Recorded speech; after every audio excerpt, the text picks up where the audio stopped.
Good day everyone, I'm Arila Natasha, and together with my partner Yadwin On, we'd like to share our findings on the research paper titled Deep Neural Networks for YouTube Recommendations by Paul Covington et al. So previously, YouTube recommendation system was formulated as a matrix factorization, but this leads to two major problems in terms of first, scale, which happened due to the immense sparsity of the matrices. Second, consistency, whereby many other product-based teams at Google have switched to deep learning as a general framework for our learning problems. Hence, due to this, deep learning for YouTube recommendation is introduced to curb these issues. The objective of the research is to develop a recommendation system that can accurately predict users' preference and engagement with video content on YouTube. Specifically, the authors want to address the challenges of recommending videos to a diverse set of users with different interests and preference.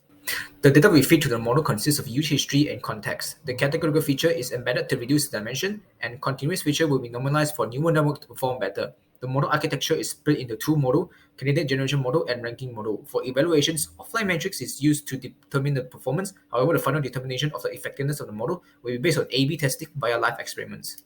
The data used in candidate generation model are mostly IDs of video being watched, search history, and user-level demographics. As for the ranking model, a list of hundreds of videos from the candidate generation model and other features like user engagement behaviors, for example, watch time, clicks, likes, and dislikes.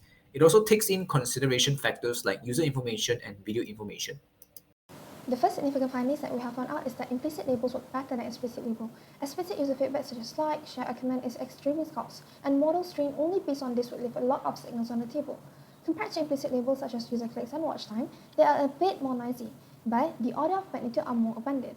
Next is watch sequence pattern. So the sequence formed by a particular user's watch history isn't random, but contains particular patterns with asymmetric co-watch probabilities. Not only that, we found out that a model that simply learns to predict whether an impressed video is going to be watched, irrespective of the user's recent watch history, doesn't perform well.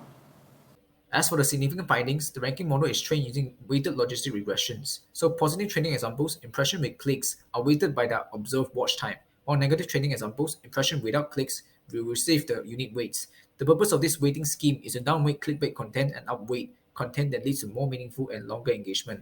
The next one is ranking by predicted watch time works better than ranking by click-through rate. This is because ranking by click-through rate promotes clickbait content with low watch times. For example, users click the video and found out they don't like it, and they go back right away. So ranking by predicted watch times downranks clickbait, leading to more engaging recommendations.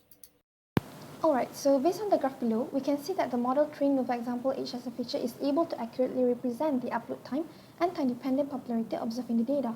Without this feature, the model would predict approximately the average likelihood over the whole training window represented by the blue line on the graph. So basically, using this simple approach, we can remove bias towards the past and able to track the time-dependent popularity. So this is a graph of holdout mean average position (MAP) against network depth. Holdout MAP provides a way to estimate how well the algorithm will generalize to the new data. As you increase the depth of the network and the features, you will get better mean average positions. Network depth only helps in proportion to the numbers of features in modeling the interactions. So as you can see in the graph, as we add more features, depth will help push the accuracy up.